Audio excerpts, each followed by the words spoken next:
أعوذ بالله من الشيطان الرجيم. بسم الله الرحمن الرحيم. الحمد لله رب العالمين الرحمن الرحيم مالك يوم الدين. إياك نعبد وإياك نستعين. اهدنا الصراط المستقيم صراط الذين أنعمت عليهم غير المغضوب عليهم ولا الضالين. آمين.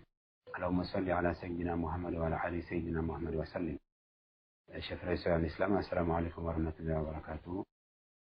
Que Dieu vous rende la grâce et la paix chez vous à la maison et chez nous, en nous-mêmes. Nous remercions Dieu. Aujourd'hui, nous allons parler au fait de l'organisation interne dans la pratique de la Tijaniya. En fait, comment est organisée la Tijaniya dans la pratique. De façon globale, comme toute tariqa, comme toute voie spirituelle, il y a des exercices à faire. Et sans ces exercices-là, il n'y a pas de possibilité pour faire des transmutations de l'individu, ou encore de perfectionnement, encore de purification, ou encore d'élévation de l'individu qui appartient à cette voie-là. Donc, à cela, ce que nous pouvons dire, c'est que dans la voie tijanienne, il y a trois pratiques que tout le monde connaît, que tous les tijanis connaissent. Le lazim, qu'on fait matin et soir, qui est constitué de 100 istighfar, 100 salat sur le prophète, 100 la ilaha illallah. On a la wazifa, qui se fait une fois dans la journée, ou deux fois si on a la permission de le faire deux fois, qui se fait avec 30 istighfar al-kabir, qui est astaghfirullah lazim la ilaha illallah 30 fois, et ensuite la salat al-fatih al-mawlika, qui ici est obligatoire, qui se fait 50 fois, et après la ilaha illallah qui se fait 100 fois, et enfin la prière longue qu'on va appeler la jawharatul kamal, la perle de la perfection, qui va se faire 12 fois. Eh bien, lorsqu'on adhère à la tariqa tijaniya, en tant que voie spirituelle, les confrères sont tombés souvent dans certains pièges. Dans certains pièges, et il est arrivé maintenant, pratiquement, quand quelqu'un s'initie, ce qui préoccupe plus la personne dans le travail spirituel, c'est la recherche des secrets. Or, c'est quoi un secret? Toute voie spirituelle est remplie de secrets. Les secrets ne finiront jamais. C'est des trucs qui sont illimités. Mais les secrets ne sont pas forcément ce qu'il faut pour arriver à Dieu. Parce que dans le cas de la Tijaniya, précisément, je ne parle pas des autres voies, dans le cas de la Tijaniya, tout a été transmis par le professeur sallallahu alayhi wa sallam. J'ai parlé dans une des vidéos précédentes, de la transmission et puis de l'inspiration. La Tijaniya n'a pas été inspirée du prophète, mais elle a été transmise par le prophète. La transmission contient l'inspiration, mais l'inspiration ne contient pas forcément la transmission. C'est le prophète qui a transmis la Tijaniya à Cheikh Tijani Yakazatan, vis-à-vis, l'un en face de l'autre, et ce n'a pas été un rêve, ni encore dans un état de somnolence, non, non, non, en tant que deux êtres qui se communiquent de façon directe. Et donc, quand on sait cela, le prophète lui a dit de réciter 100 fois Astaghfirullah, Astaghfirullah, Astaghfirullah. Et ensuite, il lui dit, tu fais 100 fois Allahumma salli ala Sayyidina Muhammadin al-Fatihi lima ughliq, والخاتم لما سبق الناصر الحق بالحق والهادي إلى صراطك المستقيم وعلى آله حق قدر ومقداره العظيم. Il fait la salat sur le prophète Mohammed sallallahu alayhi wa sallam. Et lorsqu'il lui transmet ces deux virdes, il précise quelque chose.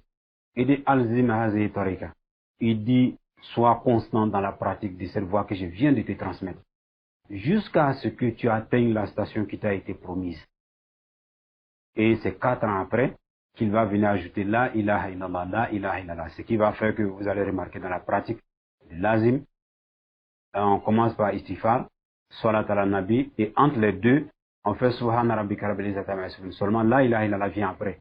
Parce que c'est les deux qui fonctionnent ensemble pendant un certain nombre d'années. Et donc après, est venue maintenant la kalma shahada.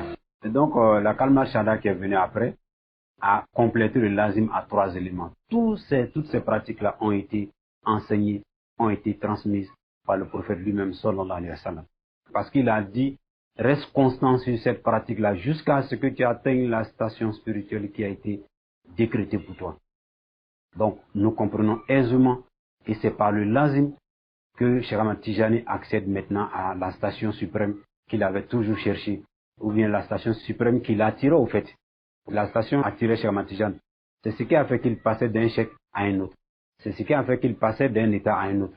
C'est pas par une simple ambition personnelle. Non, c'est parce qu'il était attiré par la station au fait qu'il lui était réservé. Et donc, cette pratique du lazim est la clé réellement de la tariqatul tijaniya. Mais comme je l'ai dit, une voie spirituelle contient en elle-même du mystique.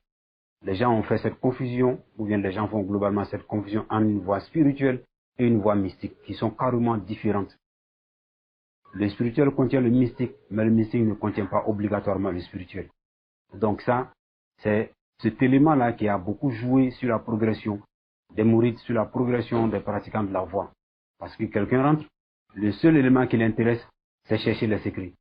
Il se met à chercher des secrets, il cherche des secrets et il a plein de secrets. Finalement, malgré tous ces secrets, il ne bouge pas d'un poil. Pourquoi?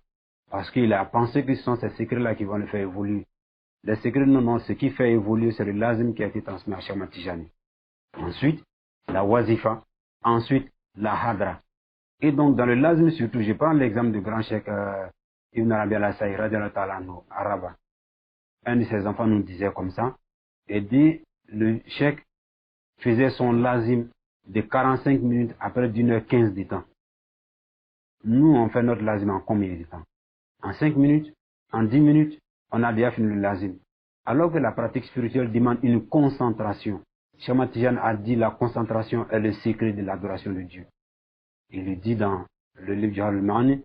Et donc, il faut tenir compte de ces éléments-là. Lorsqu'on est réellement concentré, quand on commence la pratique, quand on fait le lazim sans istighfar, sans salat ala nabi, sans la ilaha illallah, on ne peut pas faire ça en 10 minutes. Quand on est réellement concentré. Au moins, on le fait au moins en 30 minutes. Vous allez vous rendre compte, Ibn Arabi al-Assaï faisait 45 minutes à 1h15 minutes en train de faire son lazim. Ce jour-là, nous avons posé la question de savoir, est-ce qu'il avait des bénédictions qu'il faisait entre istighfar, entre salat al-nabi et la ilaha illallah?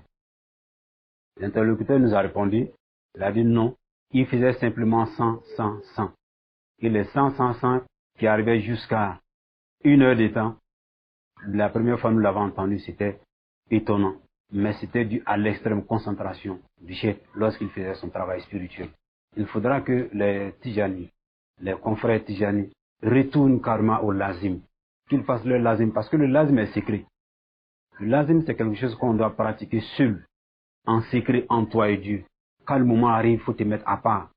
C'est vrai qu'il a été dit qu'on peut faire le lazim à n'importe quel moment, on est assis dans une voiture, on est sur une moto. Ça a été dit parce que le lazim peut être fait dans toutes les conditions. Mais réellement, le lazim est l'un des, je vais dire comme ça, le plus grand secret de la Tijaniya. Les autres noms de Dieu existent, ça ne va pas finir. Les noms de Dieu ne finiront jamais. Parce que Dieu a des noms illimités. Les grands secrets ne finiront jamais. Mais ces secrets-là n'égaleront en rien au fait le lazim en tant que tel.